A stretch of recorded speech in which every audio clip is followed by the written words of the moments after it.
Hello everyone, this is आकाश वांगडाले और आप सभी देख रहे हैं आपका अपना चैनल जिसका नाम है मैग्नेट ब्रेन्स हिंदी, जहां पर आपको मिलती है क्वालिटी कंटेंट एजुकेशन बिल्कुल फ्री ऑफ कॉस्ट। स्टूडेंट्स, मैं आप लोगों को पढ़ा रहा हूं कक्षा 10वीं की रसायन विज्ञान, जिसमें हम पढ़ रहे हैं हमारा अध्याय क्रमांक 5, जिसका नाम है तत्वों का आवर्ती वर्गीकरण, जिसमें आज हम देखने वाले हैं अव्यवस्थित से व्यवस्थित तत्वों का वर्गीकरण करना, यानी कि मेंडलीव की आवर्त सारणी।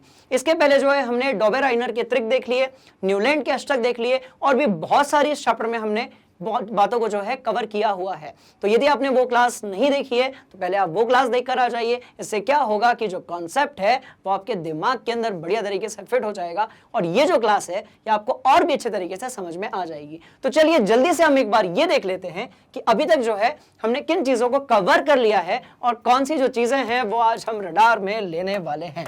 तो बेटा ध्यान से देखो, ध्यान से देखो, ध्यान से देखो। पिछली जो कक्षाएं थी इसमें हमने ये देखा था कि भाई डॉबेराइनर के जो त्रिक होते हैं वो बेसिकली क्या होते हैं, और साथ में हमने ये जाना था कि न्यूलैंड्स के जो अष्टक होते हैं उसके हिसाब से तत्वों का किस तरीके से वर्गीकरण किया गया था। आज हम मुख्य रूप से कौन सी चीजें देखेंगे, ध्यान से देखिए। हम बात करेंगे मेंडलीव की आवर्त सारणी, क्योंकि मेंडलीव ने जो है परमाणु द्रव्यमान के हिसाब से तत्वों का किया था वर्गीकरण, और कौन से बिंदुओं को हम उसमें समझने वाले हैं कि भाई ऐसा कौन सा सिद्धांत था जिससे आधार बनाकर मेंडलीव ने अपनी आदर्श सारणी का जो है आधार रखा था।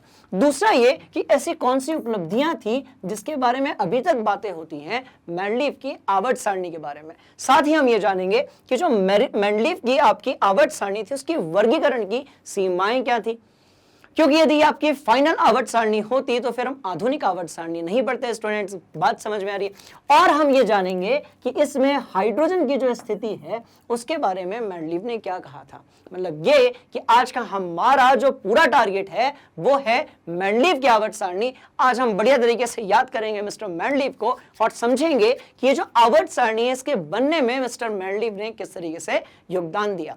साथ में हम लोग ये जानेंगे कि ऐसा क्या संबंध है कोबाल्ट और निकल के बीच में और 8 और 6 के बीच में।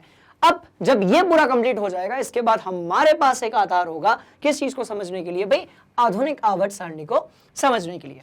बात समझ में आ गई? तो एक काम करते हैं, आगे बढ़ने से पहले जल्दी से हम ये देख लेते हैं कि डॉबेराइनर के त्रिक क्या थे और न्यूलैंड्स ने किस तरीके से अष्टक के आधार पर तत्वों को अरेंज किया था। तो ध्यान से देखिए, मिस्टर डॉबेराइनर ने क्या किया था, भाई तीन तत्वों का समूह बनाया था और उसमें उन्होंने बताया था कि जो पहला तत्व होगा और तीसरा तत्व होगा, दोनों के द्रव्यमानों का आप यदि औसत निकालोगे तो वो आएगा आपके दूसरे तत्व के द्रव्यमान के बराबर, लगभग बराबर आएगा, जरूरी नहीं कि हमेशा वो इक्वल आए। तो ये था हमारा डॉबेराइनर का त्रिक।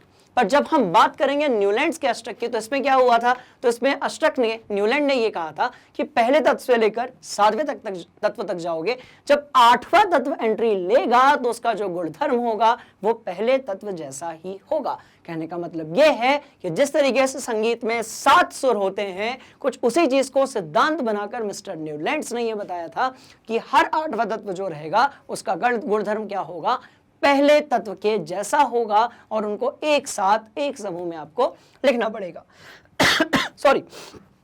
तो ये वो बातें थी जिसको हमने बढ़िया तरीके से इसके पहले वाली क्लासेस में कवर किया था, जिसमें हमने पढ़ा था डॉबेराइनर के त्रिक के बारे में और आपके जो न्यूलैंड्स हैं उनके अष्टक के बारे में। अब देखो आज आने वाला है मजा, क्योंकि आज हम बहुत सारे तत्वों के बारे में पढ़ने वाले हैं और आज हम एक ऐसी सारणी बनाने वाले हैं जिसमें हम अरेंज करेंगे 63 तत्वों को। हम जो है 63 तत्वों को आज जो है पढ़ने वाले हैं। हम ये देखेंगे कि भाई समूह क्या होता है, आवर्त क्या होता है। तो जल्दी से हम चलते हैं मेंडलीव की आवर्त सारणी की तरफ और उस पर प्रकाश डालते हैं और समझ लेते हैं कि भाई क्वेश्चंस जो आते हैं यहां से या जो कॉन्सेप्ट्स हैं वो कहां से आते हैं और क्या छुपे हुए हैं। तो ध्यान से देख लो। सॉरी। अब देखो, अब इसमें क्या है, ध्यान से देखिएगा। तो भाई जो समूह है, ठीक है, 1 2 3 4 5 6 7 और 1 8। तो समूह कितने हैं हमारे पास, तो समूह जो है वो कितने हैं, वो है आपके 8। अब समूह क्या होते हैं, तो ये जो आपके ऊर्ध्वाधर कॉलम होते हैं यही कहलाते हैं आपके समूह, ठीक है। और आवर्त कितने हैं, तो आप ध्यान से देखिएगा। तो जो कुल आवर्तों की संख्या है वो कितनी है आपकी, 1 2 3 4 5 और 1 6। तो आवर्त कितने कितने कितने कितने, तो 6, समूह कितने, तो 8। बात समझ में आ गई। आवर्त कितने, तो आपके होंगे 6 और समूह कितने होंगे, तो 8 होंगे। तो पहली जानकारी जो निकल कर आई वो ये है कि समूह होंगे 8 और आवर्त कितने होंगे, 6 होंगे। थोड़ा सा और डीप में चलते हैं और ध्यान से देखिएगा, समूह का जो रिप्रेजेंटेशन होगा वो रोमन लिपि में होगा। समूह का जो रिप्रेजेंटेशन होगा वो रोमन लिपि में होगा। नॉर्मली 1 2 3 4 हम नहीं लिखेंगे जैसा कि हम लोग लिखते हैं आधुनिक आवर्त सारणी में। बात समझ में आ गई। तो समूह का रिप्रेजेंटेशन कैसा होगा, रोमन लिपि में होगा। अच्छा, कुछ और चीजें हमने देखी क्या, हाँ जी, हर समूह जो है वो 2 भाग में डिवाइडेड है। तो हर समूह जो है वो कितने भाग में डिवाइडेड है, 2 भाग में डिवाइडेड है। पहला वाला आपका ए और दूसरा वाला बी। तो समूह जो है वो 2 भाग में डिवाइडेड है। तो उसको भी हम यहां पर लिख लेते हैं कि भाई समूह जो है, समूह समूह समूह के 2 भाग हैं। प्रत्येक समूह के 2 भाग हैं। ये लिखना ज्यादा अच्छा रहेगा। तो हम लिखेंगे प्रत्येक समूह के 2 भाग हैं। प्रत्येक समूह के कितने भाग हैं बच्चों, 2 भाग हैं। कौन से कौन से कौन से कौन से, तो भाई ए है और कौन सा है, बी भाग है। प्रत्येक समूह के हमारे पास जो है 2 भाग हैं। पहला वाला ए भाग है और दूसरा जो है आपका बी भाग है। कुछ इसी तरीके से प्रत्येक आवर्त के भी 2 भाग हैं क्या, तो प्रत्येक के तो 2 भाग नहीं है, पर आपका जो चौथा आवर्त है, 5वां आवर्त है और 6वां आवर्त है, इसकी 2 श्रेणी है। मतलब ये कि चौथे, 5वें और 6वें आवर्त की, ध्यान से देखिएगा, आवर्त में 2-2 श्रेणी है। 2-2 श्रेणी है किसमें, चौथे, 5वें और 6वें आवर्त में आपकी जो है 2-2 श्रेणी है। अब देखो, मेंडलीव के पीरियोडिक टेबल से जितने भी क्वेश्चंस पूछे जाते हैं स्टूडेंट्स, उसमें से जो मैक्सिमम क्वेश्चंस होते हैं वो यहीं से पूछे जाते हैं। मतलब ये है कि आपको ये इमेज बढ़िया से क्लियर है। इस इमेज के अंदर, इस आवर्त सारणी के अंदर जितनी चीजें दी हुई हैं, आपको सारे तत्व याद नहीं रखने हैं, बट उनका जो अरेंजमेंट है वो आपको याद रखना है। बात समझ में आ रही है। चलिए तो हमने ये देखा कि हर एक समूह में 2 भाग है। हर एक समूह जो है उसमें 2 भाग है और हर एक आवर्त जो है उसमें भी 2-2 श्रेणी है। हर एक आवर्त मतलब कौन से, चौथे नंबर का, 5वें नंबर का और 6वें नंबर का। पहला, दूसरा और तीसरा जो आवर्त है उसमें एक ही श्रेणी बनी हुई है। क्लियर हो गया। एक और चीज, जो 8वां आवर्त था उसको हमने कहा संक्रमण श्रेणी। क्या कहा हमने उसको, संक्रमण श्रेणी। तो 8वां जो आवर्त है उसके लिए हमने कौन सा नाम दिया भाई, संक्रमण श्रेणी। मतलब 8वें आवर्त में 2 भाग नहीं बने हुए हैं। तो प्रत्येक 8वें समूह में आपके 2 भाग नहीं बने हुए हैं। 8वें समूह को हमने क्या कहा, हमने कहा, ध्यान से देखो भाई, 8वां जो आवर्त है, 8वें आवर्त को हमने क्या कहा, संक्रमण श्रेणी कहा। क्या कहा, तो हमने इसको कहा संक्रमण श्रेणी। क्या कहा, संक्रमण श्रेणी कहा। तो यहां तक आप नोट कीजिए, सब बड़ी बड़ी इंपॉर्टेंट चीजें हैं। कई बार पूछ लेते हैं कि समूह कितने हैं, आवर्त कितने हैं, समूहों में विभाजन कैसे होता है और आवर्तों में भी विभाजन कैसे होता है। तो 8वें समूह में विभाजन नहीं है, 7वें समूह तक। तो मैं यहां पर ऐसे इसको एडिट कर देता हूं, 7वें तक 2 भाग हैं, ए और बी। नोट कर लो, आगे बढ़ेंगे। चलो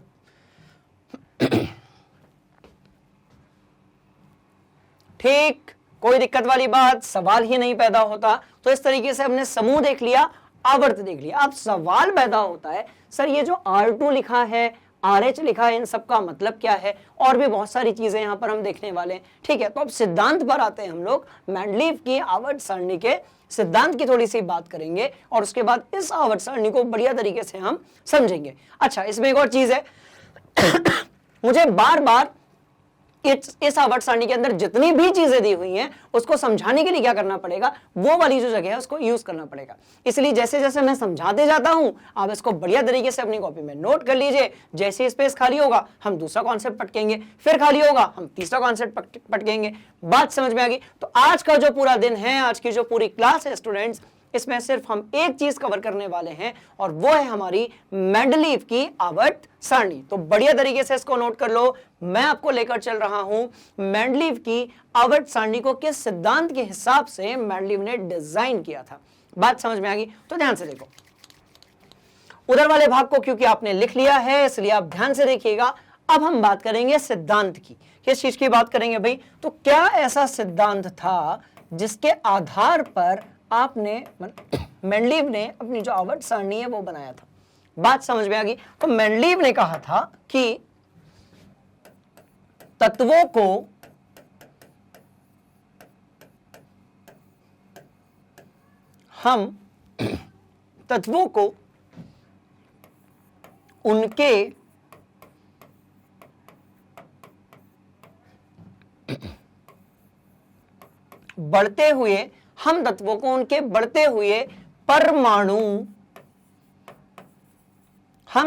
उनके बढ़ते हुए एक साथ लिखेंगे, रुको इसको हम ना एक साथ लिखेंगे।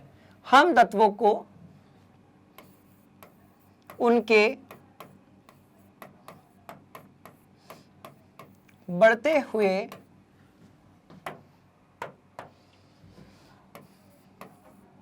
परमाणु द्रव्यमान, कैसे लिखेंगे?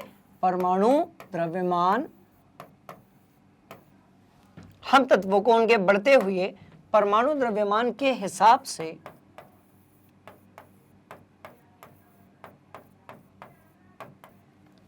व्यवस्थित कर सकते हैं। कैसा कर सकते हैं? व्यवस्थित। तो भाई इसका जो सेंटर आइडिया है आपका इस पूरे का, जिसको हम कह रहे हैं मेंडलीव की आवर्त सारणी, इसमें मेंडलीव ने कहा था कि हम तत्वों को उनके बढ़ते हुए परमाणु द्रव्यमान के हिसाब से व्यवस्थित करेंगे। क्या करेंगे?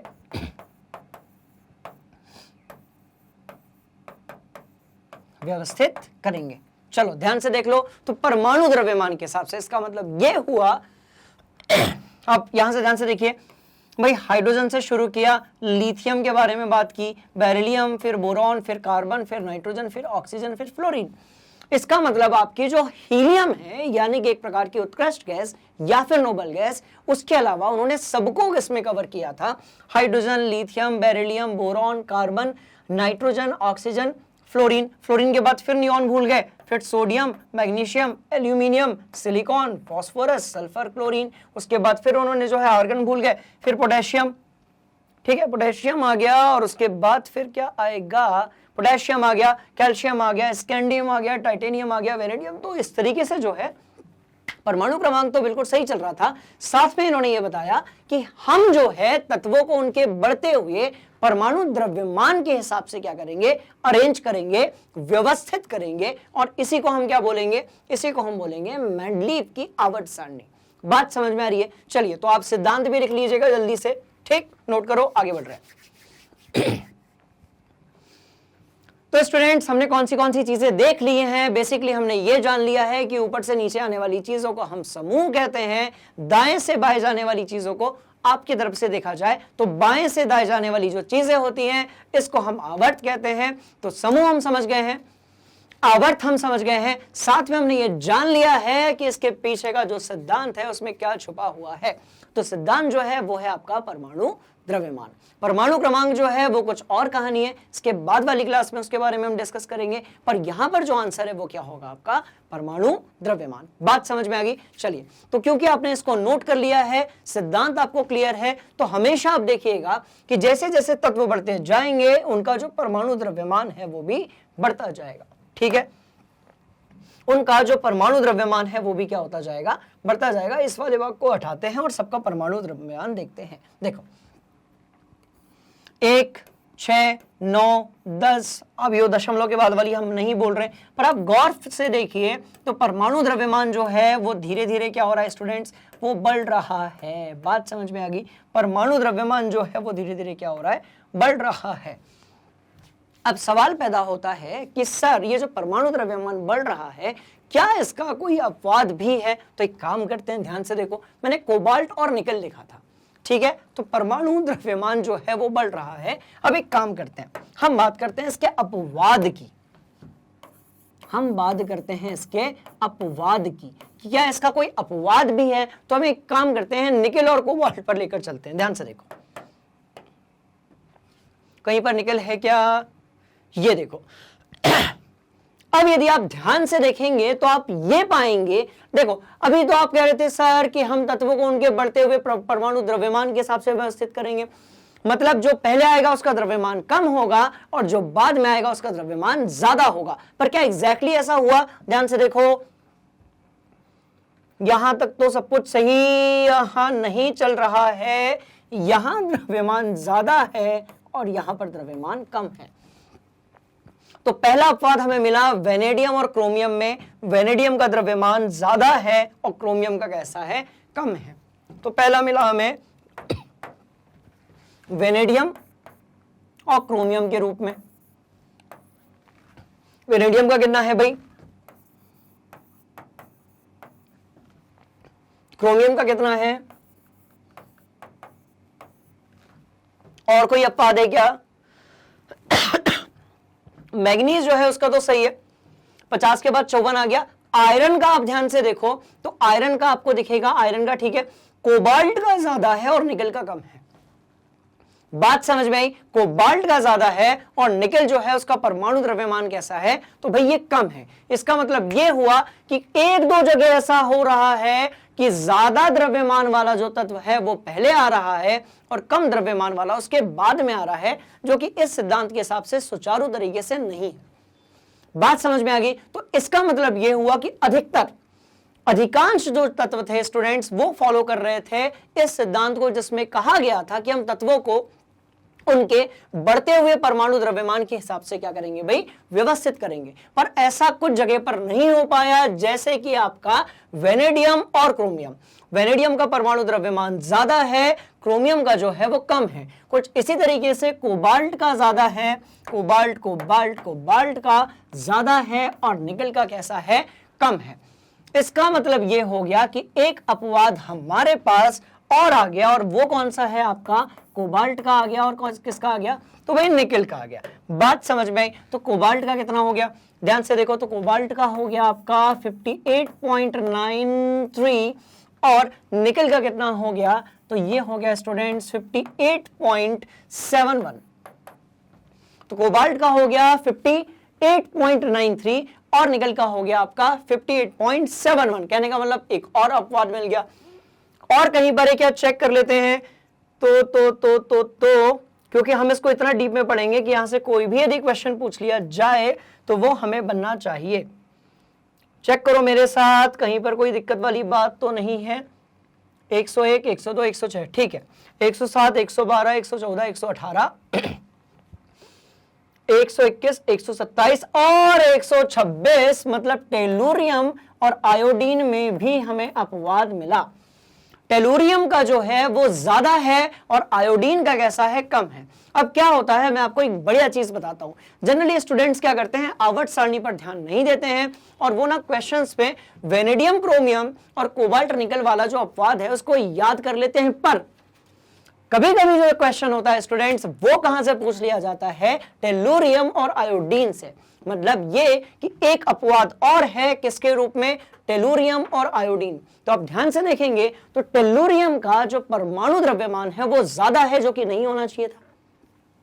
आयोडीन जो है उसका परमाणु द्रव्यमान कैसा है भाई, कम है, जो कि ज्यादा होना चाहिए था। कुछ इसी तरीके से नीचे देखते हैं कुछ मिलता है क्या, 132, 133, 38, 78, 80, 83, 90, 92, 95 सही जा रहे हैं जी, 96, 200, 204, 207, 208।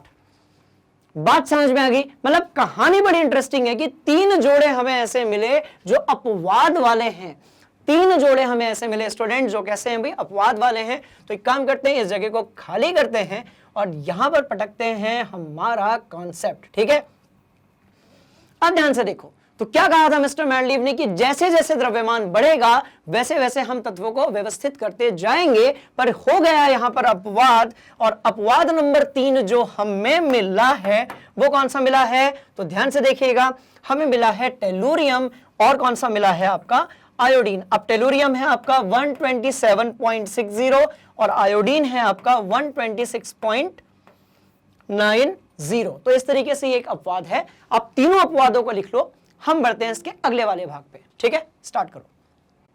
ठीक है स्टूडेंट्स, तो जैसा कि आप लोगों ने सारे अपवाद जो हैं एक बार लिख लिए हैं, एक बार फिर से क्रॉस चेक कर लेते हैं और ये देख लेते हैं कि कोई कुछ बचा तो नहीं हमारी शातिर और तेज नजरों से। बात समझ में आ गई? अब देखो 6, 9, 10, 12, 14, 15, 18 गिनती बिल्कुल क्लियर है। 22, 24, 29 और 28। तो देखिए एक हमको अपवाद यहां पर भी मिला है, पर याद रहे ऐसा किताब में दिया हुआ है, ये सही नहीं है, क्योंकि आपका जो एल्यूमिनियम होता है उसका 29 नहीं होता है स्टूडेंट्स। ये हो सकता है उसका कोई समस्थानिक हो जो उस समय उन्होंने लिखा हो, या फिर प्रिंटिंग मिस्टेक हो सकती है। इसका होता है 27। तो आप इसको अपवाद में शामिल नहीं करेंगे। सिर्फ यही 3 ऐसे हैं जो अपवाद हैं। बात समझ में आ गई? इसमें भी आपका जो कोबाल्ट और निकेल है बिल्कुल सही है। वेनेडियम और क्रोमियम जो है ये भी इसमें थोड़ा डाउटफुल केस है, क्योंकि क्रोमियम जो होता है उसका जो परमाणु द्रव्यमान होता है वो वेनेडियम से ज्यादा होता है। पर यदि इस बुक के हिसाब से हम देखें तो आपको इसको कंसीडर करना है, इसे कंसीडर करना है, टेलुरियम और आयोडीन को कंसीडर करना है। ये 3 अपवाद हैं। आपको एल्यूमिनियम और सिलिकॉन जो है उसको कंसीडर नहीं करना है। तो चलिए हमने ये जान लिया कि आपका जो पीरियोडिक टेबल था मेंडलीव का, इसके पीछे का सिद्धांत क्या था। सिद्धांत ये था कि हम परमाणु जो रहेंगे, हम जितने भी तत्व रहेंगे उनको उनके बढ़ते हुए परमाणु द्रव्यमान के हिसाब से अरेंज करेंगे। किसमें? आवर्त सारणी में। एक ऐसी आवर्त सारणी में जिसमें हमारे पास समूह 8 होंगे और हमारे पास आवर्तों की जो संख्या है वो कितनी होगी? भाई वो 6 होगी। बात समझ में आ गई? कहानी बिल्कुल क्लियर है। आगे बढ़ते हैं और ध्यान से देखते हैं और क्या छुपा हुआ है इसमें। चलो देखो। अच्छा, एक और चीज, समूह 8 जो है वो थोड़ा सा अपने आप में अलग है। क्यों अलग है? ध्यान से देखिए। पहली बात तो ये कि इसमें संक्रमण श्रेणी पाई जाती है। दूसरी बात क्या है, सभी में देखो कुछ समूह में आपको सिर्फ एक तत्व मिलेगा, एक मिलेगा, एक मिलेगा। कुछ में आपको 2 मिलेंगे, 2 मिलेंगे, 2 मिलेंगे। कुछ में जो है 3 तत्व मिलेंगे। ऐसा इसीलिए हुआ कि मेंडलीव ने दिमाग लगाया कि भाई जो एक समान गुणधर्म वाले तत्व होंगे उनको मैं एक साथ एक सारणी में रखूंगा। तो क्योंकि आप देखो आयरन हो गया, कोबाल्ट हो गया, निकेल हो गया, ये सभी जो हैं कैसे हैं? ये एक समान गुणधर्म वाले हैं। रुबिडियम हो गया, आरएच हो गया, पैलेडियम हो गया, ये सभी कैसे हैं? भाई एक समान गुणधर्म वाले तत्व हैं। तो उसको उन्होंने एक साथ रखा। तो अपवाद हमने देख लिए, साथ में हमने ये देख लिया कि जो सिद्धांत होगा मेंडलीव की आवर्त सारणी का वो क्या होगा। अब एक काम करते हैं, इन चीजों को समझने की कोशिश करते हैं कि भाई ये जो RH लिखा है, R2O लिखा है, RO लिखा है, इन सबका मतलब क्या होता है। क्लियर हो गई कहानी? तो ध्यान से देखिएगा, ध्यान से देखिएगा, ध्यान से देखिएगा। चलो इसको मिटाते हैं यहां से। स्टूडेंट्स अब देखो कहानी बड़ी इंटरेस्टिंग है कि ये जो ऑक्साइड होते हैं और हाइड्राइड होते हैं इसका मतलब क्या होता है। तो देखिए ऑक्सीजन के जो आपके यौगिक होते हैं उनको हम ऑक्साइड कहते हैं, हाइड्रोजन के यौगिकों को हम कहते हैं हाइड्राइड। बात समझ में आई? मतलब जो भी चीज ऑक्सीजन से मिलकर बनी है, जिसमें एक तत्व होगा, एक ऑक्सीजन होगा, उसको हम क्या बोलेंगे? ऑक्साइड बोलेंगे। इसीलिए हम लिखते हैं CO2 यानी कि कार्बन डाइऑक्साइड। हाइड्राइड क्या होता है? तो आपका जो हाइड्राइड है हाइड्रोजन से बना हुआ यौगिक होता है, जैसे आपने लिखा H2S। तो ये आपका सल्फर हाइड्राइड हो गया। कुछ इसी तरीके से आपने क्या लिखा? ये हाइड्रोजन सल्फाइड भी हुआ, सल्फर हाइड्राइड भी हुआ। कुछ इसी तरीके से आपने NaH लिखा। अब ये क्या है आपका? तो ये होगा आपका सोडियम हाइड्राइड। क्या होगा स्टूडेंट्स? तो बेटा ये होगा आपका सोडियम हाइड्राइड। कहानी क्लियर है? चलो इसको मिटाते हैं यहां से। अब देखो तो इन्होंने क्या किया, साथ में ऑक्साइड और हाइड्राइड जो है उसको भी समझाया। अब R जो है क्या है, वो दर्शाने का तरीका है। आपका जो R है वो किसको दर्शा रहा है? भाई इसमें जो भी तत्व आएगा उसको किससे दर्शाएंगे? R से। तो R जो है वो क्या है? समूह में तत्व का सूचक। तो क्या है भाई? समूह में तत्व का क्या है? सूचक है। और उसको हम कैसे दर्शा रहे हैं? तो इसको हम दर्शा रहे हैं कैसे? भाई R से। कैसे दर्शा रहे हैं? तो बेटा इसको हम दर्शा रहे हैं कैसे? R से। कहानी समझ में आ गई? इंटरेस्टिंग सी स्टोरी है, घबराने की जरूरत नहीं है। R को हम कैसे दर्शा रहे हैं? वो जो आपका समूह है उसमें जो तत्व का सूचक है उसको हम दर्शा रहे हैं किससे? R से। अब ध्यान से देखो। अच्छा, ऑक्साइड क्या होगा? हाइड्रोजन के कंपाउंड यानी कि यौगिक ऑक्साइड होगा। हाइड्राइड क्या होगा? हाइड्रोजन के ऑक्साइड क्या होगा? ऑक्सीजन के। अब देखो अब मैं कह रहा हूं भाई R2O, मैं क्या कह रहा हूं R2O, पहले वाले में हम देखेंगे तो R2O, तो अब R2O की जगह पर हमको क्या करना है कि जो R है वो क्या होगा, तो इस पूरे समूह का कोई भी तत्व आप ले सकते हो, कहां पर आपके R की जगह पर। तो सबसे पहले हम हाइड्रोजन लेते हैं, तो हाइड्रोजन जैसे ही हमने लिया तो हमें वो यौगिक मिला जिसके बिना हमारा जो जीवन है वो अधूरा है, यानी कि जल। बात समझ में आ रही है? चलो और क्या लिया भाई, लिथियम लिया, ये लो Li2O लिया, फिर R बदल गया हमारा, फिर हमने लिया Na2O ले लिया। तो इस तरीके से जो है R क्या है, उस समूह में तत्व का जो सूचक है स्टूडेंट्स वो क्या है आपका R है। तो ये याद रखना है, पहले तत्व का ऑक्साइड R2O होता है, दूसरे तत्व का क्या होता है RO होता है, दूसरा जो तत्व है इसका क्या होता है आपका RO होता है। तो एक काम करते हैं, दूसरे के लिए बना लेते हैं, ध्यान से देखो, RO RO RO RO beryllium है, मैग्नीशियम है, कैल्शियम है, जिंक है। चलो तो बेरिलियम है, बेरिलियम के बाद मैग्नीशियम है, मैग्नीशियम के बाद कैल्शियम है और जिंक है। और क्या करने का, चुपचाप जो है सब में लगा दो आप ऑक्सीजन। तो नाम कैसे होगा, ध्यान से देखिएगा, beryllium oxide, magnesium oxide, calcium oxide, zinc oxide, कुछ इसी तरीके से नाम होगा आपका।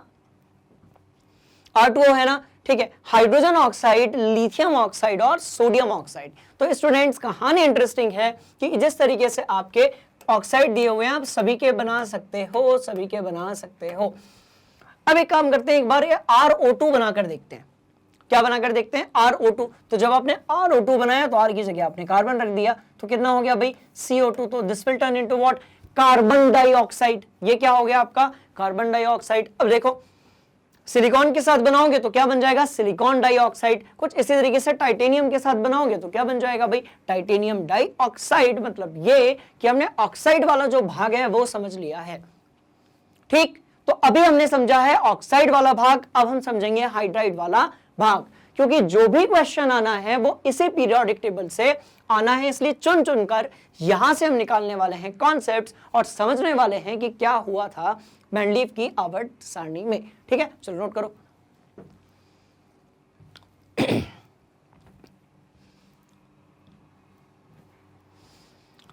तो आप मुझे बताइएगा क्या आपको ये कहानी समझ में आ रही है, और यदि आपको कोई डाउट है तो आप मुझे कमेंट बॉक्स में पूछ सकते हैं। बात समझ में आ गई? चलो आगे बढ़ेंगे, आगे बढ़ेंगे।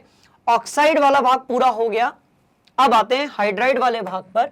हाइड्राइड वाले भाग को समझने के लिए अब समूह एक लेते हैं और यहां पर जो है कहना चाहते हैं भाई RH, तो हाइड्रोजन से जोड़ा तो वो तो H2 बन जाएगा, पर यदि आपने लिथियम और सोडियम से जोड़ा तो ये लिथियम हाइड्राइड बन गया, या आपका सोडियम हाइड्राइड बन गया, तो उसके नीचे आपका पोटेशियम हाइड्राइड बन गया। बात समझ में आ गई? कुछ इसी तरीके से हम उसके पड़ोस वाले ग्रुप की तरफ चलेंगे भाई RH2, RH2। तो चलो स्टार्ट करते हैं, बेरिलियम, मैग्नीशियम, कैल्शियम, ठीक है। तो बेरिलियम हो गया, मैग्नीशियम हो गया, कैल्शियम हो गया। चलो तो ये हो गया आपका बेरिलियम हाइड्राइड, साथ में आपको मिला मैग्नीशियम हाइड्राइड, कैल्शियम हाइड्राइड। कुछ इसी तरीके से और मिलेगा क्या पड़ोस में, देख लेते हैं। देखो यहां पर आते हैं RH3 में, तो हम आ जाते हैं अब किस में, RH3 में, ठीक है। RH3 में हम आ गए, कौन सा वाला RH3 भाई, दो RH3 हैं, एक तृतीय समूह वाला है और एक है आपका पांचवें समूह वाला। तो पांचवें समूह में आते हैं, नाइट्रोजन है, फास्फोरस है, ठीक है। तो नाइट्रोजन के साथ मिला तो अमोनिया मिला, फास्फोरस के साथ मिला तो फॉस्फीन मिली। PS3 को क्या बोलेंगे, फॉस्फीन बोलेंगे। और NH3 जो है इसको आप बड़े अच्छे तरीके से जानते हैं, तो ये हो गया आपका अमोनिया। बात समझ में आ गई? तो कहानी बड़ी इंटरेस्टिंग है, ध्यान से देखिए, आपका जैसा मन करेगा वैसा जो यौगिक है बना सकते हैं, ऑक्साइड का या फिर आपका हाइड्राइड का। अब एक बात बताओ, कहीं पर यदि लिखा हुआ है CH4, कहीं पर लिखा हुआ है CH4, तो आपको इस फॉर्मूले से यदि बताना है तो आप कैसे बताओगे, RH4। इसी फॉर्मूले से बताना है तो आप कैसे बताओगे भाई, RH4। ये देखो RH4 और ये कार्बन के साथ क्या बनाएगा, तो ये बनाएगा बेटा CH4। ठीक, तो कौन सी चीजें देख ली हमने? देख लिया है समूह क्या होते हैं, कितने प्रकार के होते हैं, आवर्त क्या होते हैं, कितने प्रकार के होते हैं, आवर्तों में कहां कहां पर विभाजन है, समूह में कहां कहां पर विभाजन है, ऑक्साइड देख लिए हैं, हाइड्राइड देख लिए हैं। साथ में हमने ये जान लिया है कि जो मेंडलीव की आवर्त सारणी है उसका सिद्धांत ये कहता है कि हम तत्वों को बढ़ते हुए द्रव्यमान के हिसाब से अरेंज करेंगे, पर उसके हमने कुछ एक आपके अपवाद देखे हैं। जैसे कि हमने देखा था किसके बीच में भाई? क्रोमियम के बीच में, वेनेडियम के बीच में, और हमने देखा था निकल के बीच में, कोबाल्ट के बीच में। बात समझ में आ गई? तो इस तरीके से जो है हमने हाइड्राइड और ऑक्साइड वाला जो भाग है उसको बढ़िया तरीके से निपटा दिया है। क्लियर हो गया? अब यदि आपसे कोई ये पूछे कि ये बताइए भाई यहां तो एक डिब्बे में आपके पास एक ही तत्व था, पर यहां पर एक डिब्बे में आपके पास 3 तत्व हैं, यहां पर एक डिब्बे में आपके पास 2 तत्व हैं, तो ऐसा क्यों किया मेंडलीव ने? क्या जरूरत आन पड़ी कि मेंडलीव ने ऐसा किया कि एक ही डिब्बे में कहीं पर एक तत्व है, एक आपका जो खाना है उसमें एक तत्व है, कहीं पर 2 हैं और कहीं पर 3 है? तो इसके लिए मेंडलीव ने समझाया कि हम क्या करेंगे, एक समान गुणधर्म वाले जो तत्व रहेंगे, एक समान गुणधर्म वाले जो तत्व रहेंगे उसको हम क्या करेंगे, एक साथ लिख सकते हैं, भले ही उसके लिए हमको श्रेणी बनानी पड़े। एक समान गुणधर्म वाले जो तत्व रहेंगे स्टूडेंट्स उसको हम एक साथ लिख सकते हैं, भले ही उसके लिए हमको अलग अलग श्रेणी बनानी पड़े। बात समझ में आ गई? तो इसीलिए देखो कैल्शियम और जिंक एक समान गुणधर्म होता है, दोनों ही धातु होती है। आयरन, कोबाल्ट, निकल, ये यहाँ पर OS, IR, PT, या फिर आप मैग्नीज और ब्रोमीन ले लीजिए। यहां कुछ गड़बड़ हुआ, बताता हूं क्या गड़बड़ हुआ, ध्यान से देखना। तो इन्होंने कहा कि एक समान तत्व वाले को, एक समान गुणधर्म वाले तत्वों को हम एक साथ रख सकते हैं। फिर इसमें भी अपवाद निकल कर आया। कौन सा अपवाद निकल कर आया? तो ध्यान से देखो, एक तरफ आपका Mn है यानी कि मैग्नीज, और दूसरी तरफ आपका ब्रोमीन है। अब ये जो मैग्नीज है ये कैसा है? तो स्टूडेंट्स ये है अपना धातु, मतलब ये ऊष्मा और चालक, और ऊष्मा और विद्युत का अच्छा चालक होता है। पर ब्रोमीन जो है ये कैसा है? अधातु है। तो एक ही ग्रुप में, एक ही डिब्बा जो था उसमें एक आ गया धातु और दूसरा क्या आ गया आपका अधातु। तो ये हो गया एक प्रकार का अपवाद। ये क्या हो गया? एक प्रकार का अपवाद। कुछ इसी तरीके से सेलेनियम और क्रोमियम, ठीक है, यहां तो सब कुछ सही चल रहा है। और कहीं अपवाद है क्या?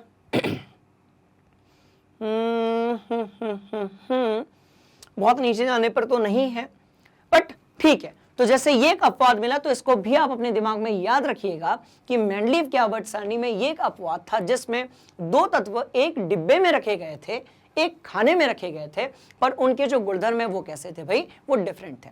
बात समझ में आ गई? इंटरेस्टिंग सी बात है, इसको भी अपनी कॉपी में नोट कर लो। हम चलते हैं आगे, कुछ और खजाना छुपा हुआ है क्या मेंडलीव की आवर्त सारणी में, उसको पढ़ लेते हैं। ठीक है, नोट करो।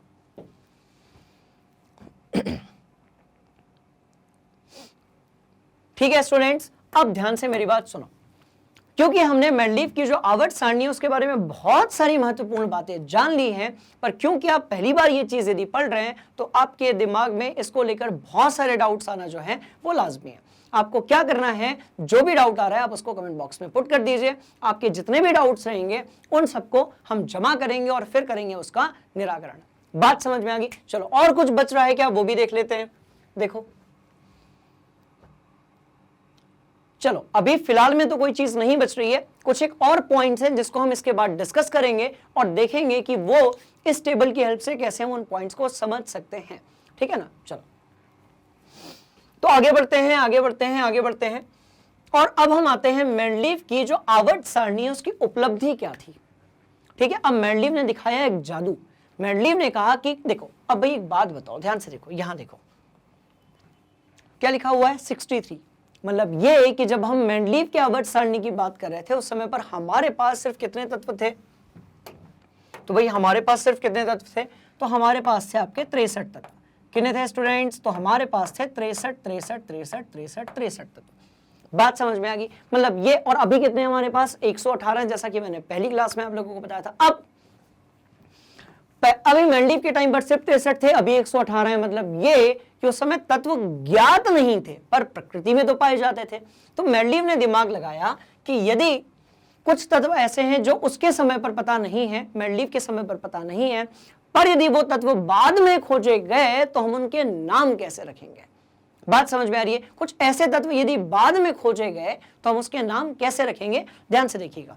तो इन तत्वों पर जरा सा आप गौर फरमाइए, कौन से तत्व हैं, ध्यान से देखो, ध्यान से देखना। तो भाई एक तो बोरॉन है, एक आपका एल्यूमिनियम है और एक आपका सिलिकॉन है। मेंडलीव के समय पर आपका जो बोरॉन है, एल्यूमिनियम है और सिलिकॉन है, ये तत्व खोजे जा चुके थे, पर कुछ तत्व ऐसे थे जो बाद में खोजे गए। अब कौन से तत्व जो थे बाद में खोजे गए वो देख लेते हैं। तो देखो आपका सिलिकॉन कहां गया, सिलिकॉन कहां गया, सिलिकॉन कहां गया भाई, सिलिकॉन है ना, ये सिलिकॉन हो गया आपका। ओके, अब ध्यान से देखना, अब मैं गैलियम के ऊपर गोला लगा रहा हूं, ठीक है, और किसके ऊपर लगा रहा हूं भाई, स्कैंडियम के ऊपर गोला लगा रहा हूं, और किसके ऊपर लगा रहा हूं, तो टाइटेनियम के ऊपर गोला लगा रहा हूं, ठीक है। अब ये जो 6 गोले बने हुए हैं जिसमें से 3 लाल और 3 हरे हैं, इसको आप ध्यान से देखिएगा।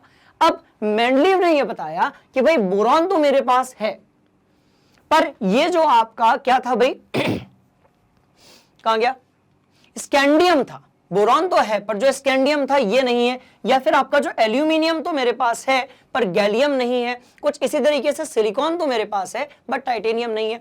मतलब ये आप ध्यान से देखो कि एका एल्यूमिनियम जो था, गैलियम उस समय पर उपलब्ध नहीं था स्टूडेंट्स, गैलियम उस समय पर उपलब्ध नहीं था, पर मेंडलीव ने बड़े स्मार्टली क्या किया, उन्होंने कहा कि भैया गैलियम जैसा मेरे को कुछ नहीं पता, पर मुझे पता है कि मेरी जो आवर्त सारणी है वहां पर मैं एक नाम लिख कर देता हूं और वो क्या होगा आपका, एका एल्यूमिनियम। मतलब क्या हुआ, ध्यान से देखना, कंफ्यूज नहीं होना है आप लोगों को। इसको मिटा देते हैं यहां से, देखो देखो क्या आपको यहां पर एल्यूमिनियम दिख रहा है, ठीक है। तो मेंडलीव के समय पर एल्यूमिनियम था पर क्या नहीं खोजा गया था भाई, गैलियम नहीं खोजा गया था। तो मेंडलीव ने कहा कि काम करते हैं, अभी हमारे पास एल्यूमिनियम है ना, हम एक काम करते हैं, ये वाला जो तत्व है उसको हम क्या बोल देते हैं, हम उसको बोल देते हैं एका एल्यूमिनियम। क्या बोलेंगे, एका एल्यूमिनियम। जो एल्यूमिनियम के बाद आएगा वो क्या होगा आपका, एका एल्यूमिनियम, ठीक। तो गैलियम जो था उसके लिए मेंडलीव ने कौन सा शब्द प्रयुक्त किया भाई, एका एल्यूमिनियम। क्या कहा इन्होंने, इन्होंने कहा एका एल्यूमिनियम, मीनियम। बात समझ में आ गई। कुछ इसी तरीके से आपका जो बोरॉन था, आपका जो बोरॉन था, बोरॉन था। अब जैसे बोरॉन था पहले से, जैसे एल्यूमिनियम था बट गैलियम नहीं था, तो अभी तो हमने बाद में लिखा गैलियम, बट उन्होंने क्या लिखा था इसको, एका एल्यूमिनियम। कुछ इसी तरीके से एल्यूमिनियम गैलियम हो गया। अब स्कैंडियम की बारी आती है। अब बारी किसकी आती है स्टूडेंट्स, स्कैंडियम की, ठीक है। तो ध्यान से देखिएगा, मैं यहां पर अब लिख रहा हूं स्कैंडियम। तो अब स्कैंडियम जो था उसको क्या कहा उन्होंने, एका बोरॉन कह दिया। तो क्या कह दिया भाई, तो इसको इन्होंने कह दिया एका बोरॉन। बात समझ में आ रही है। मतलब ये कि देखो स्कैंडियम, टाइटेनियम और गैलियम जो थे वो उस समय पर जो थे खोजे नहीं गए थे, उनकी जो जगह थी वो खाली पड़ी हुई थी उस समय पर। तो मेंडलीव ने क्या किया, मेंडलीव ने कहा कि भैया जहां पर गैलियम आता है ना वहां पर मैं लिख देता हूं एका एल्यूमिनियम, जहां स्कैंडियम आता है वहां मैं लिख देता हूं एका बोरॉन, जहां पर आपका टाइटेनियम आता है वहां पर मैं क्या लिख देता हूं, सॉरी टाइटेनियम नहीं जर्मेनियम है, जहां पर आपका जर्मेनियम आता है मैं वहां पर क्या लिख देता हूं, एका सिलिकॉन। बात समझ में आई। तो जहां पर आपका जर्मेनियम था, जर्मेनियम था, बात समझ में आ रही, जर्मेनियम है गैलियम है, जर्मेनियम है, ठीक है, गैलियम तो ये हो गया, जर्मेनियम था, वहां पर उन्होंने लिख दिया एका सिलिकॉन, तो इसको इन्होंने लिख दिया एका सिलिकॉन। बात समझ में आई। मतलब मेंडलीव ने कहा हमको कोई मतलब नहीं है वहां पर तत्व है या फिर नहीं है, हम एक काम कर सकते हैं, एका एल्यूमिनियम, एका बोरॉन और क्या लिख सकते हैं, एका सिलिकॉन लिख सकते हैं वहां पर। अब इन्होंने क्या किया, देखो गैलियम की जगह ये, पहले तो आप इसको अपनी कॉपी में नोट करो, थोड़ा सा कंफ्यूजिंग है, इसको कनेक्ट करते हैं, ठीक है, जल्दी से। यहां पर आ जाएगा आपका बोरॉन, चलो नोट करो, नोट करो, नोट करो, नोट करो, ठीक है। तो भाई गैलियम जो था अवेलेबल नहीं था, क्या नाम दिया, एका एल्यूमिनियम, ठीक है। तो मेंडलीव का जो नाम था वो था एका एल्यूमिनियम, बाद में उसको क्या नाम दिया गया, आपका गैलियम नाम दिया गया। इंटरेस्टिंग बात यह है कि जो गुणधर्म उन्होंने एका एल्यूमिनियम के लिए निकाले थे वही गुणधर्म एग्जैक्टली किसके पास थे, गैलियम के पास थे।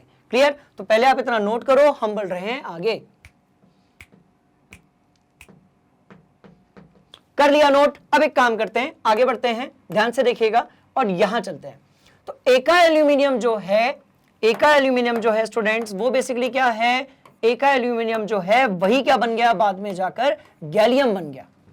एका एल्यूमिनियम जो है वही बाद में जाकर क्या बन गया, गैलियम बन गया। और एल्यूमिनियम और गैलियम को अभी यदि आप आधुनिक आवर्त सारणी में देखेंगे तो आप ये पाएंगे कि एल्यूमिनियम वाले समूह में ही आपका गैलियम पाया जाता है।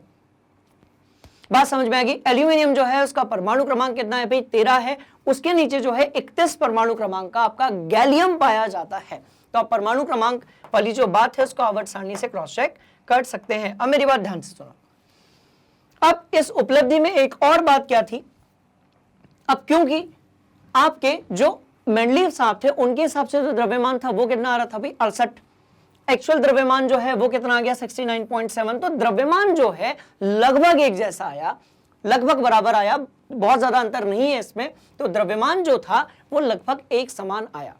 मेंडलीव का कहना था उस तत्व का नाम क्या होगा, एका एल्यूमिनियम। बात समझ में आ गई। पर बाद में उसका नाम क्या रख दिया गया, गैलियम रख दिया गया। मेंडलीव का कहना था कि भाई वो ऑक्साइड जो है वो इस तरीके से बनाएगा जहां पर आपका जो ई रहेगा वो किसको दर्शाएगा, वो तत्व को दर्शाएगा। जहां पर ई रहेगा वो किसको दर्शाएगा, आपके तत्व को। तो मेंडलीव ने कहा कि भाई E2O3 जो है वो फॉर्मूला होना चाहिए ऑक्साइड का। किसका होना चाहिए भाई, ऑक्साइड का होना चाहिए। तो देखो ऑक्साइड का हुआ और बाद में फिर जो है ये गैलियम ऑक्साइड बना। कुछ इसी तरीके से ECl2 जो है वो किसका होना चाहिए था, क्लोराइड का। क्लोराइड क्या होता है, एक ऐसा यौगिक जिसमें एक तत्व होता है क्लोरीन के साथ जुड़ा होता है, जैसे कि सोडियम क्लोराइड, कैल्शियम क्लोराइड। ऐसे ही बना आपका गैलियम क्लोराइड। क्या बना भाई, GaCl2। तो ये बन गया GaCl3, Cl2 नहीं Cl3।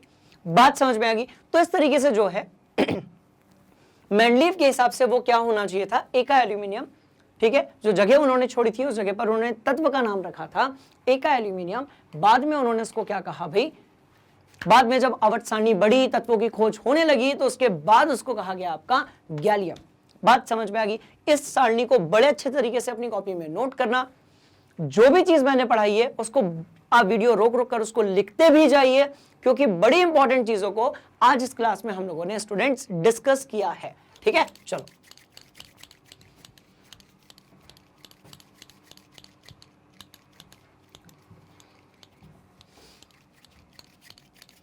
तो परमाणु द्रव्यमान वाली बात आपको क्लियर है, ऑक्साइड का सूत्र क्लियर है, क्लोराइड जो है उसका भी सूत्र क्लियर है।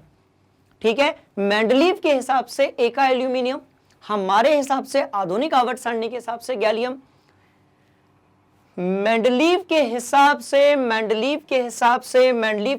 से एका बोरॉन, हमारे हिसाब से स्कैंडियम। मेंडलीव के हिसाब से एका सिलिकॉन, हमारे हिसाब से जर्मेनियम। बात समझ में आ गई। चलिए,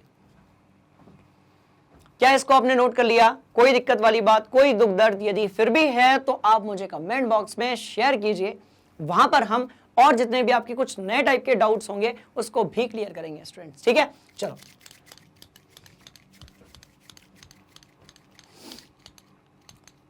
अब बढ़ते हैं आगे। अब भाई हमने उपलब्धियां तो देख ली, पर क्या होता है कि विज्ञान में जहां पर उपलब्धियां होती हैं वहां पर कुछ कमियां भी होती हैं। बात समझ में आ गई। तो कौन सी कमियां थी या क्या सीमाएं थी मेंडलीव के आवर्त सारणी की, थोड़ा सा इस बात को हम समझ लेते हैं। ठीक है, चलो इतना नोट कर लो, आगे बढ़ रहे हैं। देखो अब भाई मेंडलीव की वर्गीकरण की सीमाएं क्या थी इसको हम समझ लेते हैं। ठीक है, तो दो सीमाएं थी, बड़े अच्छे से आपको इसको ध्यान रखना है। अच्छा एक मिनट, एक उपलब्धि और थी मेंडलीव की आवर्त सारणी की। आप ध्यान से यदि इस आवर्त सारणी को देखेंगे तो आप ये पाएंगे कि इसमें जो उत्कृष्ट गैसें हैं, आदर्श गैसें हैं, अक्रिय गैसें हैं, जिसको हम नोबल गैसेस भी कहते हैं, राइट, वो मिसिंग है। ध्यान से देखो, आपको हीलियम कहीं नहीं मिलेगा, नियॉन कहीं नहीं मिलेगा। आप ध्यान से देखिएगा, हीलियम, नियॉन, इसके बाद आपका क्या है भाई, आर्गन, जेनॉन, क्रिप्टॉन, क्रिप्टॉन पहले आएगा, क्रिप्टॉन, जेनॉन और रेडॉन आपका जो है ये कहीं नहीं मिलेगा आपको। ध्यान से देखो, आपको कोई भी उत्कृष्ट गैस जो है वो इसमें नहीं मिल रही है। पर उपलब्धि क्या थी कि जब नोबल गैसें या निष्क्रिय गैसें या आदर्श गैसें या फिर आपकी उत्कृष्ट गैसों की खोज हुई तो बिना इस सारणी को छेड़े बिना इस सारणी को छेड़े बिना आप इन गैसों को रख सकते थे एक समूह बनाकर। मतलब ये कि आप यहां पर एक समूह बना देते, उसको आप समूह संख्या कौन सा कह देते भाई, 9 कह देते, समूह संख्या आपका ये 9 हो जाता, और उसमें जो है आप बाकी की जितने भी ऐसी उत्कृष्ट गैसें उनको रख सकते थे। मतलब उत्कृष्ट गैसों की खोज होने के बाद मेंडलीव की आवर्त सारणी में कोई डिस्टरबेंस नहीं हुआ, या फिर उत्कृष्ट गैसों की जब खोज हो गई उसके बाद भी आप मेंडलीव की आवर्त सारणी को छेड़े बिना इनको यहां पर रख सकते थे एक अलग समूह बनाकर। कहानी समझ में आ गई? तो ये भी एक प्रकार की उपलब्धि थी कि भाई देखो ना, बीच बीच के तत्व गायब हैं, हाइड्रोजन के बाद आपका हीलियम आता है, गायब है। लिथियम से कहानी बिल्कुल सही चल रही है, lithium, beryllium, boron, carbon, nitrogen, oxygen, fluorine, neon गायब। कौन सी चीज गायब है स्टूडेंट्स? नियॉन गायब। बात समझ में आ रही है? फिर अपन आगे चले, क्लोरीन के बाद आपका क्या आएगा भाई? क्लोरीन के बाद आपका आएगा आर्गन, गायब। तो मेंडलीव की सबसे बड़ी उपलब्धि क्या थी कि आप उत्कृष्ट गैसों को उस समय पर ज्ञात नहीं किया गया था, पर जब उत्कृष्ट गैसों को ज्ञात किया गया तो इस सारणी को छेड़े बिना आप सभी उत्कृष्ट गैसों को एक अलग समूह बनाकर यहां पर रख सकते थे। इसको भी आप अपनी कॉपी में नोट कर लीजिएगा। तो उपलब्धि देख ली, अब चलते हैं कमियों की तरफ। ठीक है, चलो अब देखो। और दूसरी उपलब्धि क्या थी जिसके बारे में हमने काफी अच्छे तरीके से डिस्कस किया कि बहुत सारे ऐसे तत्व थे जो उस समय पर उपलब्ध नहीं थे, जैसे कि गैलियम। बात समझ में आई? तो एल्यूमिनियम, तो मेंडलीव ने कहा कि हम एक काम करते हैं, उसका नाम एका एल्यूमिनियम रख लेते हैं, बाद में जब तत्व आएगा तो देख लिया जाएगा। बात समझ में आ रही? जैसे घर में होता है ना, ऐसे किसी का भी नाम कुछ भी रख देते हैं, चिंकी, मिंकी, पप्पू, बबलू, सोनू। बात समझ में? फिर जब वो स्कूल जाने लगता है बच्चा, तब उसका फिर नामकरण कर दिया जाता है। बात समझ में आ रही है? चलिए, तो कहानी बड़ी इंटरेस्टिंग है, उपलब्धियां हमने सारी देख ली हैं। अब चलते हैं मेंडलीव के पीरियोडिक टेबल की सीमाएं और कमियों की तरफ। ठीक है, तो आप बताना मुझे कि यहां पर क्या हुआ है, मैं इस क्लास को आगे लेकर चल रहा हूं स्टूडेंट्स। ठीक, तो स्टूडेंट्स क्या कहते हो, कुछ विचार आया, कुछ दिमाग में आया कि भाई कौन सी सीमाएं रही होंगी? तो ध्यान से देखिएगा, ये 2 सीमाएं थी। ठीक है, पहली और दूसरी। अब पहली जो थी वो ये थी कि भाई हाइड्रोजन का जो स्थान है वो फिक्स नहीं था। बात समझ में आई? वैसे ध्यान से यदि देखा जाए और आधुनिक आवर्त सारणी की भी बात की जाए तो आज तक हाइड्रोजन का जो स्थान है वो फिक्स नहीं हो पाया है। ठीक है, तो पहला जो है वो है आपका हाइड्रोजन का स्थान। पहला जो है वो क्या है आपका? हाइड्रोजन का स्थान। दूसरा जो है, आपने यदि देखा होगा तो समस्थानिक जो होते हैं। ठीक है, तो समस्थानिक की जानकारी, ये 2 ऐसे बिंदु थे जिसके बारे में मेंडलीव साहब ने जो बातें बताई वो थोड़ी सी अपूर्ण थी।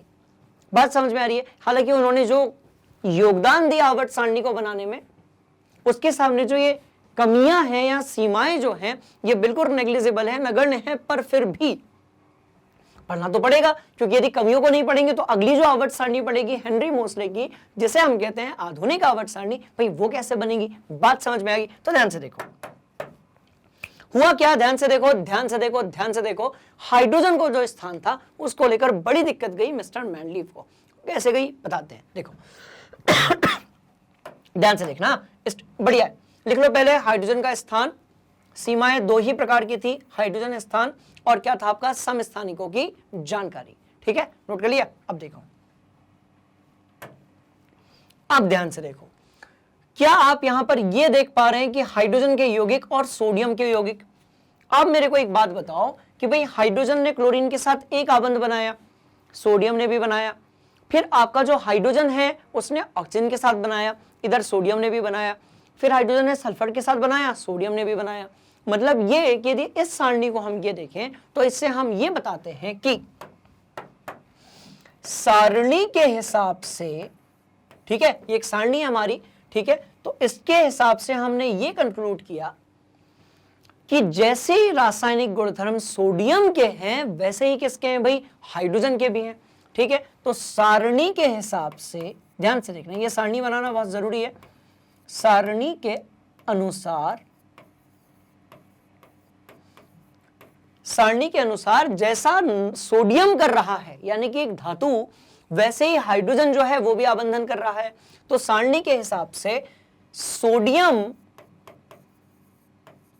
और पोटेशियम के साथ भी ऐसा ही होगा। सोडियम मतलब एक धातु और हाइड्रोजन क्या होगा, तो एक अधातु और हाइड्रोजन, ठीक है। सोडियम और हाइड्रोजन एक समान, ध्यान से देखना, एक समान रासायनिक गुणधर्म दर्शा रहे हैं। ध्यान से देखना, एक समान एक समान एक समान रासायनिक गुणधर्म, एक समान रासायनिक गुणधर्म जो है वो दर्शा रहे हैं। एक समान रासायनिक गुणधर्म दर्शा रहे हैं।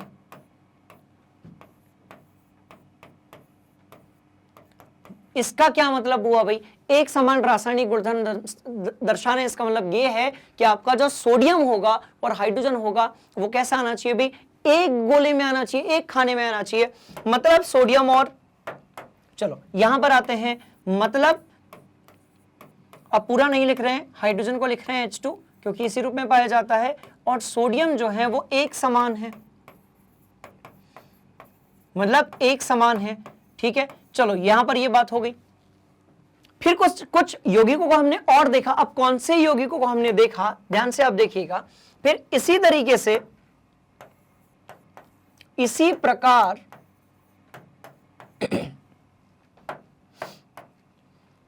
हाइड्रोजन को देखिए, फिर आप क्लोरीन को देखिए, फिर आप नाइट्रोजन को देखिए, फिर आप फ्लोरीन को देखिए और ब्रोमीन को देखिए। अब जब आप इनकी बात करेंगे, बात समझ में आई, जब आप इनकी बात करेंगे तो आप ये जानेंगे कि देखो, अब देखो इसमें क्या है, सब जो है द्विपरमाणविक हैं। अब इसमें से दो उठाते हैं, हाइड्रोजन उठाते हैं, क्लोरीन उठाते हैं, ठीक है। तो ये उठा दिया मैंने, इन सबको हटाते हैं और दो उठाते हैं। अब इसी प्रकार जब आप NaCl देखेंगे और आप क्या देखेंगे भाई, HCl देखेंगे, ये तो देख लिया हमने, NaH देखेंगे। कुछ इसी तरीके से आप यदि देखेंगे आपके KCl, ध्यान से देखना, KCl और KH। अब आप मुझे एक बात बताओ कि भाई जैसा सोडियम क्लोरीन के साथ कर रहा है वैसे ही सोडियम हाइड्रोजन के साथ भी कर रहा है। कुछ इसी तरीके से जैसा पोटेशियम क्लोरीन के साथ आबंधन कर रहा है वैसे ही वो हाइड्रोजन के साथ भी कर रहा है। इसका मतलब ये हुआ कि यहां से ये साबित हुआ कि जो हाइड्रोजन है वो क्लोरीन के जैसा है, जो हाइड्रोजन है वो किसके जैसा है भाई, क्लोरीन के जैसा है, और क्लोरीन जो है वो एक प्रकार का हैलोजन है। तो इससे ये साबित हुआ, नीचे वाले से ये साबित हुआ कि इसी प्रकार हाइड्रोजन जो है वो क्लोरीन के भी समान है, हाइड्रोजन क्लोरीन के भी समान है, क्लोरीन के समान भी है। क्यों समान है, क्योंकि भाई एक समान के आबंधन कर रहे हैं, एक समान के क्या कर रहे हैं स्टूडेंट्स, आबंधन कर रहे हैं। तो इसी प्रकार हाइड्रोजन जो है क्लोरीन के समान भी है। अब आपको भी हुआ कंफ्यूजन जैसा कि पूरी दुनिया को हुआ था कि भाई आप सर एक बार बताओ मेरे को पहले तो कि क्या हाइड्रोजन सोडियम के समान है या फिर क्लोरीन के समान है।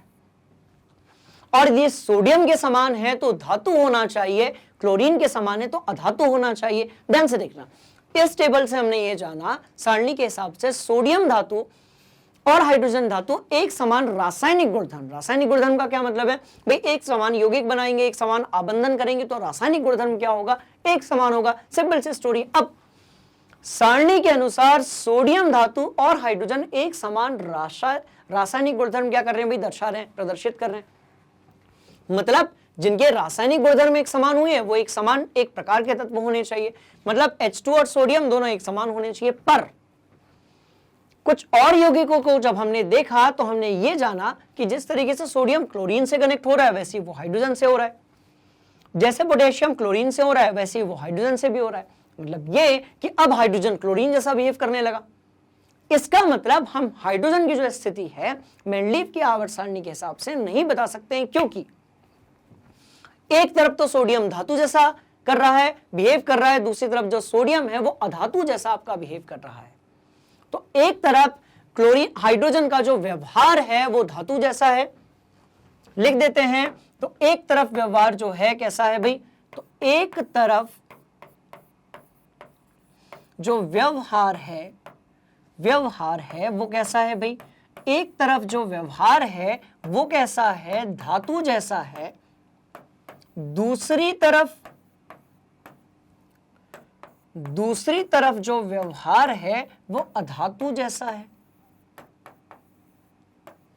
एक तरफ जो व्यवहार है वो धातु जैसा है और दूसरी तरफ जो व्यवहार है वो अधातु जैसा है। अब ये कंफ्यूजन हो गया कि आप हाइड्रोजन को रखोगे कहां पर, धातु में रखोगे या अधातु में रखोगे। बात समझ में आई? तो ये जो एक चीज थी, इसको मिस्टर मेंडलीव की जो आवर्त सारणी थी उसकी हमने सीमा मानी कि जो हाइड्रोजन है उसका स्थान जो है वो फिक्स नहीं है, स्थिर नहीं है। बात समझ में आई? तो जब आपसे कोई पूछा जाए कि हाइड्रोजन का जो स्थान है मेंडलीव की आवर्त सारणी में वो नियत क्यों नहीं है, निश्चित क्यों नहीं है, तो आपको जो है ये पूरी कहानी सुनानी पड़ेगी कि भैया एक तरफ तो धातु जैसा बिहेव कर रहा है, सोडियम के जैसा, दूसरी तरफ अधातु जैसा बिहेव कर रहा है, यानी कि आपके क्लोरीन और फ्लोरीन जैसा। अधातु में भी कैसा, हेलोजन जैसा। अधातु में भी कैसा भाई, हेलोजन जैसा। मतलब हम हाइड्रोजन के स्थान को लेकर कुछ भी निश्चित तरीके से नहीं कह सकते हैं। कहने का मतलब यह हुआ स्टूडेंट्स की मेंडलीव की आवर्त सारणी के हिसाब से जो हाइड्रोजन है उसका स्थान जो है वो निश्चित नहीं है। बात समझ में आई? तो मेंडलीव जो थे वो असफल रहे हाइड्रोजन की एग्जैक्ट स्थिति बताने में अपनी आवर्त सारणी में। इसको नोट कर लो। बात समझ में आ गई? इंटरेस्टिंग सी कहानी है, इसको बढ़िया तरीके से अपनी कॉपी में आप नोट कर लीजिए, बड़ी ही मजेदार बात है। ठीक है, चलो। तो ये हमारे मेंडलीव की आवर्त सारणी के वर्गीकरण की सीमा थी, पहली सीमा है। ठीक है, पहली सीमा। अब एक काम करते हैं, दूसरे वाले भाग पर चलते हैं। जब आप कक्षा 9 में थे तो आपने एक अध्याय पढ़ा था आपका परमाणु की संरचना, जहां पर आपने देखा था समस्थानिकों के बारे में, समभारिकों के बारे में। तो मेंडलीव जो थे उन्होंने समस्थानिकों के बारे में जो है एग्जैक्ट जानकारी नहीं दी। कैसे नहीं दी समझते हैं, पहले आप इसको नोट कर लो। ठीक, मिटा दें, चलिए नोट कर लिया है। कोई परेशानी, कोई दिक्कत वाली बात यदि है तो आप शेयर कर सकते हैं। ठीक, चलिए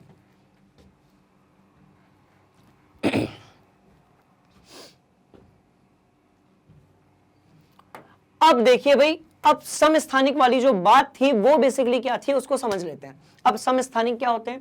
परमाणु क्रमांक एक समान होता है पर परमाणु द्रव्यमान क्रमांक जो है वो अलग अलग हो सकता है। समभारिक में इसका उल्टा होता है। अब एक काम करते हैं, ध्यान से देखो, क्योंकि अब हम जानते हैं, उस समय नहीं पता था, इसीलिए मैं यहां पर लिख रहा हूं भाई कार्बन, यहां पर मैंने लिखा 13 और यहां पर मैंने लिख दिया समस्थानिक। समस्थानिक मतलब ये हो गया 6। एक काम करते हैं, भार क्रमांक जो है 12 कर देते हैं, एक समान परमाणु क्रमांक होगा आपका। अब आप ध्यान से देखो, ये सभी जो है आइसोटोप्स यानी कि समस्थानिक है। राइट, मुझे ऐसा लग रहा है स्टार्टिंग में मैंने कुछ उल्टा बोल दिया था, पर एक समान परमाणु क्रमांक होगा और अलग अलग जो है आपका द्रव्यमान क्रमांक होगा, यही होते हैं समस्थानिक। अब आप मुझे एक बात बताओ, अब मेंडलीव के हिसाब से तो 3 अलग अलग तत्व होने चाहिए। मेंडलीव के हिसाब से तो 3 अलग अलग तत्व होने चाहिए, क्योंकि मेंडलीव का कहना था कि भाई हम तत्वों को जो है उनके बढ़ते द्रव्यमान के हिसाब से अरेंज करेंगे।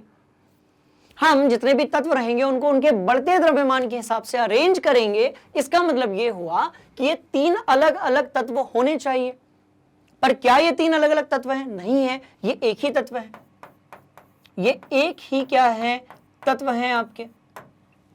बात समझ में आई? तो समस्थानिक जब से आए, वहां से जाकर जो मेंडलीव की आवर्त सारणी है जिसमें हमने परमाणु द्रव्यमान को सिद्धांत बनाकर आगे हम बढ़ रहे थे, वो थोड़ा सा अप्रासंगिक हो गया। क्यों हो गया? क्योंकि यदि परमाणु क्रमांक आपका बढ़ रहा है, परमाणु द्रव्यमान यदि आपका बढ़ रहा है, तो इस हिसाब से ये एक तत्व होना चाहिए, ये दूसरा तत्व होना चाहिए और ये तीसरा तत्व होना चाहिए। बात समझ में आई? पर ऐसा नहीं है, ये सभी एक ही तत्व हैं। तो समस्थानिकों की जो जानकारी थी वो मेंडलीव ने नहीं दी थी, या समस्थानिकों के खोज होने के बाद, पता लगने के बाद, फिर जो मेंडलीव की आवर्त सारणी का सिद्धांत था जिसमें कहा था उन्होंने कि हम परमाणु द्रव्यमान जो है, हम जो परमाणु द्रव्यमान है इसके बढ़ते क्रम में क्या करेंगे? अरेंज करेंगे सभी तत्वों को। ये जो है थोड़ा सा वहां पर विफल हो गया। बात समझ में आ रही है? क्लियर हो गई कहानी? तो समस्थानिकों की अधूरी जानकारी, समस्थानिकों की जानकारी का ना होना या समस्थानिकों की खोज के बाद परमाणु द्रव्यमान वाली जो बात है वो एग्जैक्टली फिट नहीं बैठती है। ये एक और कमी थी मेंडलीव के आवर्त सारणी की।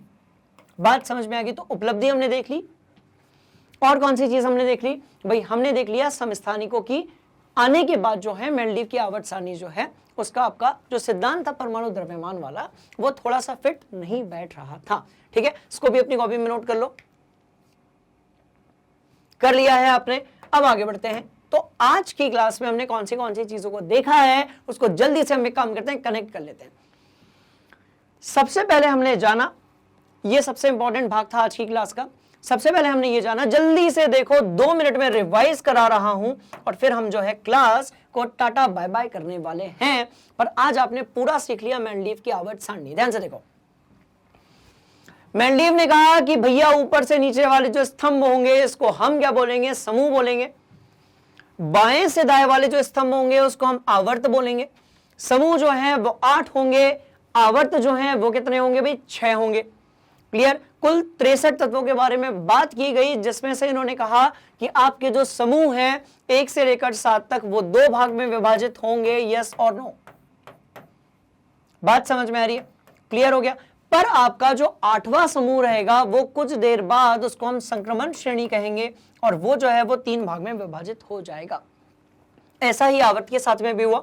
पहले, दूसरे, तीसरे में कुछ भी छेड़खानी नहीं हुई, पर चौथा, 5वां, 6वां जो है वो विभाजित हो गया 2-2 भाग में, इसको उन्होंने श्रेणी कहा। ठीक है, दूसरी बात ये, मेंडलीव ने ऑक्साइड और हाइड्राइड के बारे में बताया जो कि बहुत बड़ी जानकारी थी। तो आर जो था वो तत्व को दर्शा रहा है, जैसा कि हमने पढ़ लिया था।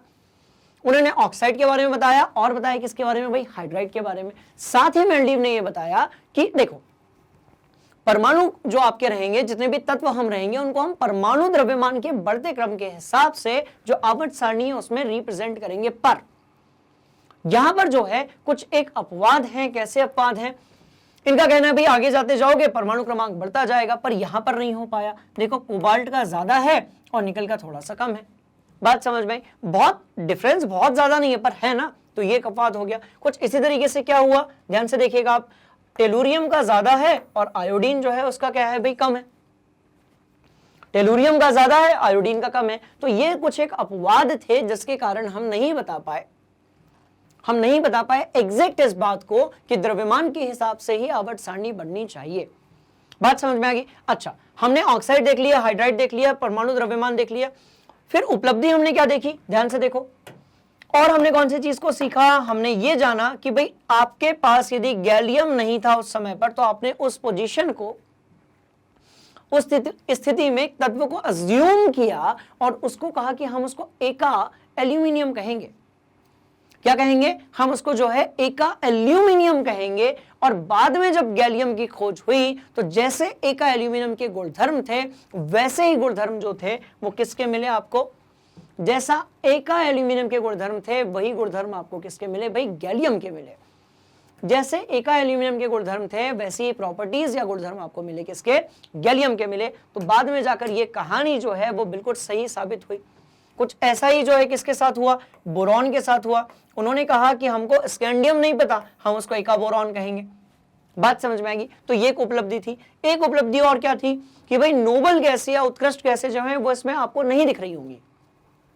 क्यों नहीं दिख रही होंगी? क्योंकि इनकी क्रियाशीलता बहुत कम होती है, इसलिए इन पर एक्सपेरिमेंट कर पाना मुश्किल होता है स्टूडेंट्स, इसलिए यहां पर आपको उत्कृष्ट गैसें नहीं दिख रही होंगी। पर जब उत्कृष्ट गैसों की खोज हुई उसके बाद जो है उनकी स्थिति को हम यहां पर बिना इस सारणी के छेड़खानी किए हुए फिट कर सकते हैं। मतलब उत्कृष्ट गैसों की खोज होने के बाद भी इस सारणी की प्रासंगिकता पर कोई भी आपका चेंज या कोई असर नहीं पड़ा। ये उस समय भी प्रासंगिक जो थी रही। ठीक, इसके बाद कुछ एक कमियों के बारे में हमने पढ़ा, जैसा कि हम हाइड्रोजन की स्थिति नहीं बता पाए, क्योंकि वो धातु जैसा भी बिहेव कर रहा था और अधातु जैसा भी। साथ ही जो है हम समस्थानिकों के बारे में नहीं बता पाए मेंडलीव की आवर्त सारणी में।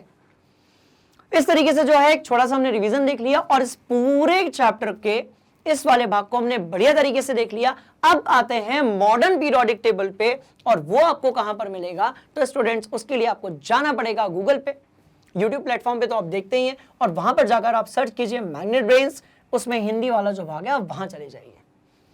अब यहां पर जब आप जाएंगे तो आपको हर चैप्टर के हर तरीके से जो क्वालिटी कंटेंट एजुकेशन है वो वहां पर उपलब्ध है, बिल्कुल फ्री ऑफ कॉस्ट। बात समझ में आई? मतलब ये कि जैसे ही आप किसी भी विषय पर क्लिक करेंगे तो इससे क्या होगा, जैसे मान लेते हैं फिजिक्स के लिए करना है या केमिस्ट्री अभी हम पढ़ रहे हैं, इसके बाद वाला चैप्टर के लिए करना है, आपने क्लिक किया, आप पहुंच गए यहां पर।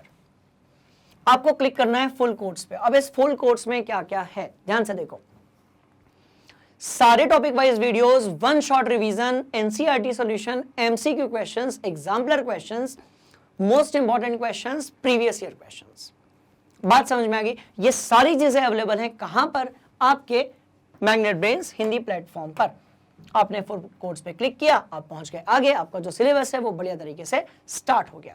बात समझ में आ गई? तो इंटरेस्टिंग बात क्या है, कक्षा 6वीं से लेकर 12वीं तक कोई भी विषय हो, कोई भी बोर्ड हो, कोई भी टॉपिक हो, कोई भी प्रश्न हो, बात समझ में आ रही है? कोई भी कक्षा हो, कोई घबराने की जरूरत नहीं है स्टूडेंट्स, ये सब कुछ अवेलेबल है मैग्नेट ब्रेन्स हिंदी पर, बिल्कुल फ्री ऑफ कॉस्ट। बात समझ में आ रही है? मैं आपसे मिलता हूं अगली कक्षा में मॉडर्न पीरियोडिक टेबल यानी कि आधुनिक आवर्त सारणी के साथ। तब तक के लिए मिलते हैं अगली क्लास में। तब तक के लिए आप मैग्नेट ब्रेन्स हिंदी को लाइक कीजिए, शेयर कीजिए और सब्सक्राइब कीजिए। Thank you so much.